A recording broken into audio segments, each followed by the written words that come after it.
The alpha for Elite Dangerous Odyssey begins on the 29th of March and is set to roll out in phases.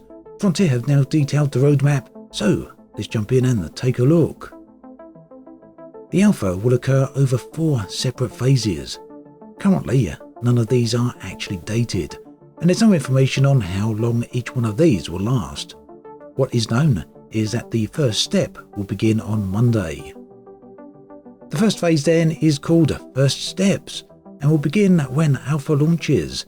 It will confine all players to the same single star system, and I guess this is some type of a stress test. It keeps everyone together and pushes the limits of the technology. It also gives Frontier much finer control over what players can access and where they can go.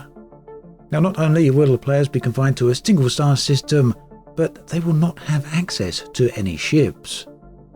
This means that all player activity will take place entirely on foot. In order for players to get from A to B, they will be able to use Apex Interstellar, a taxi service that will move players around the star system. This will be available in the space stations, so basically all starports, as well as various ground bases. The roadmap shows that the Maverick suit will also be available. This suit's primary focus is for scavenging. Meanwhile, kinematic weapons will also be available. Overall, Frontier say there will be a variety of missions available, which will include salvage as well as collection and delivery missions. It would appear then that although weapons are available, combat is not the main focus of the first phase. Phase 2 is titled Combat, so clearly it will focus on fighting. This will open up space to a 20 light-year region, meaning that a few more star systems will be there for players to get into. It will also allow players to purchase ships, therefore opening up Odyssey content much wider, as it will allow players to move around star systems under their own power. Now, with players getting access to ships, it might also mean that for the first time we get to see combat between ships and on-foot players.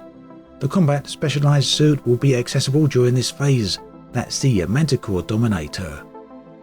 Frontline solutions will also be unlocked, granting players access to large-scale combat-styled missions.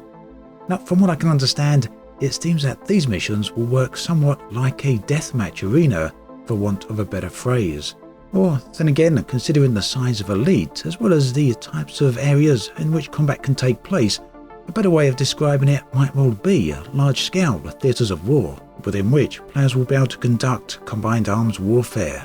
But like I say, this hasn't been detailed just yet by Frontier, so something unfortunately for now we're going to have to wait and see on.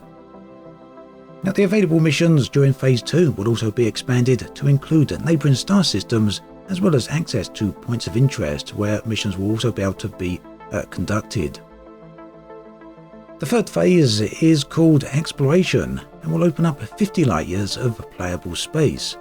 This will, for the first time, include unexplored planets, allowing players to test the first footfall mechanics.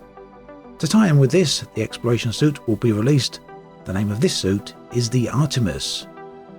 Analysing discovered organics will also be unlocked, and I assume this also means the ability to return data to Vista Genomics. Finally, Phase 4 focuses on compatibility. This is when players will finally get access to a snapshot copy of their Elite Dangerous account.